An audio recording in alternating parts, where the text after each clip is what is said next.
You might not realize it, but right now, this very moment, you could be sabotaging your own prayers. You're asking God for breakthroughs, for blessings, for divine favor, yet your own words are canceling what He's trying to bring to life. There are 5 things you might be sharing, 5 sacred things that God clearly told you to keep between you and Him. Every time you speak them out loud to the wrong person, you're handing the enemy the blueprint to destroy what heaven is constructing for you. And this isn't superstition. This isn't just being careful. This is spiritual warfare, and you might not even realize you're in the middle of it. Before we begin, type, "Lord, give me the wisdom to move in silence," in the comments. Let that be your prayer today, because what you're about to hear could change your eternity. So listen closely, because what you're about to hear might sting a little, but it could save your destiny. I'm not here to make you feel good.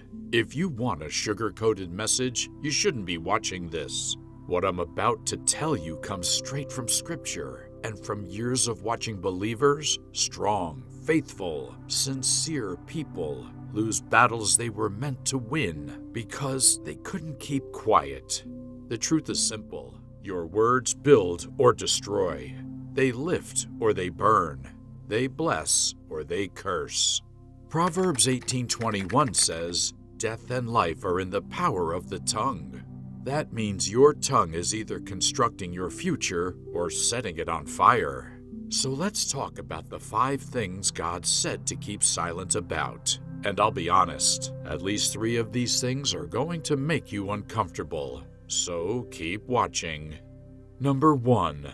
Never reveal the vision before it's ready.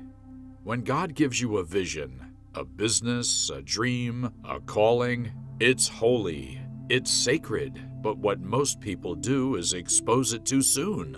God whispers something powerful into your heart, and then the first thing you do is announce it. You post it, you text it, you tell your family, and then you wonder why it never takes off. Because premature exposure kills divine development. Even Mary, the mother of Jesus, understood this.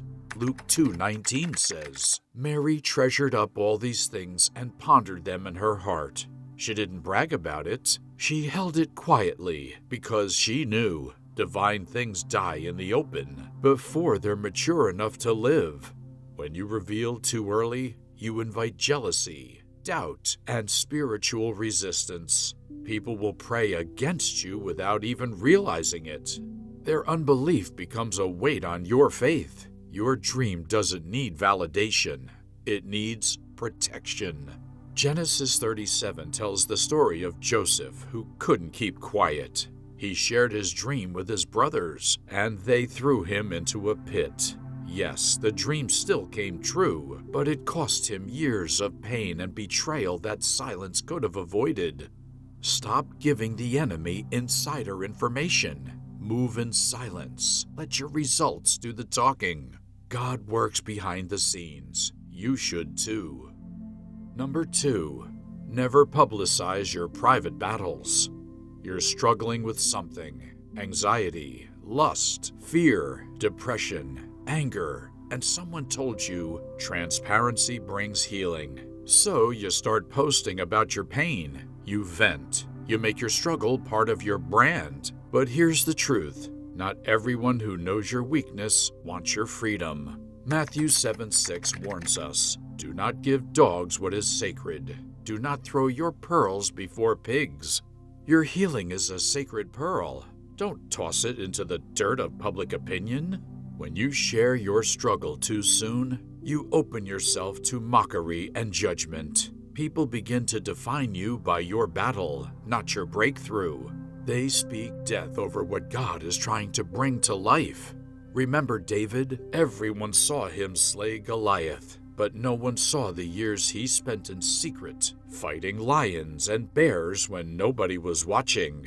Those private victories prepared him for public triumph. You don't need the world's sympathy. You need heaven's strategy.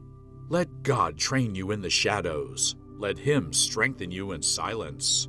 Fight quietly, win loudly, because your story hits differently when it's told from a place of victory, not vulnerability.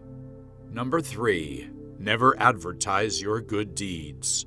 You gave, you served, you helped someone in need, and then you posted about it. You wanted to inspire others, right? But deep down, maybe you also wanted to be seen. Matthew 6, verses 3 and 4 couldn't be clearer. When you give, do not let your left hand know what your right hand is doing, so your giving may be in secret. Then your Father who sees what is done in secret will reward you.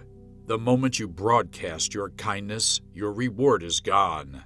You've already received it in the form of likes, comments, and temporary applause. Here's the harsh truth. If you need recognition for your service, you're not serving God. You're serving your ego. Heaven celebrates what's done quietly, but earth claps for what's performed loudly.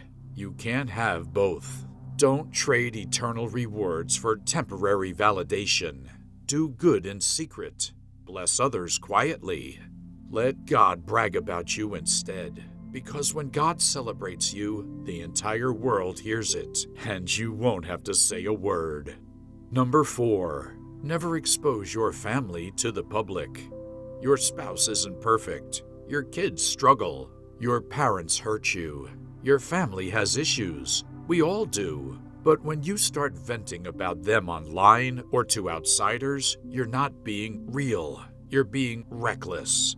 Proverbs 11:13 says, "A gossip betrays confidence, but a trustworthy person keeps a secret."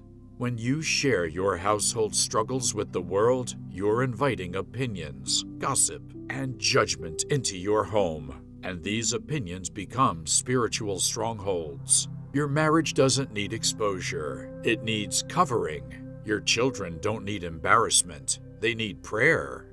And those 500 followers, they're not your prayer team, they're spectators. Even Jesus, when accused, stayed silent. He didn't defend himself before his accusers, because not every battle deserves a platform.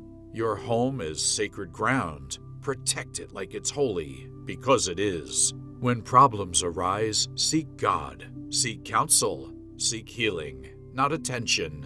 Your family's restoration is a divine process, not public entertainment. Number 5, never announce what God hasn't confirmed. This one's subtle but deadly. You get an idea, a plan, a direction. It feels right, so you start telling people, God told me this is my season, but did he really? James 4:13-15 says, "You who say, today or tomorrow we will go to this city, spend a year there, carry on business, and make money. You don't even know what will happen tomorrow. Instead say, if the Lord wills, we will live and do this or that." In other words, stop speaking as if your feelings are facts. Wait for confirmation before you make declarations. How many times have you announced a plan only for it to collapse? You felt confident, but later, embarrassed, you had to backtrack, and people started to question if you really hear from God. The truth is, you're addicted to excitement, not direction. You crave people's reactions more than God's approval. Noah didn't talk about the ark until God said, "Build." Abraham didn't announce his departure until God said, "Go."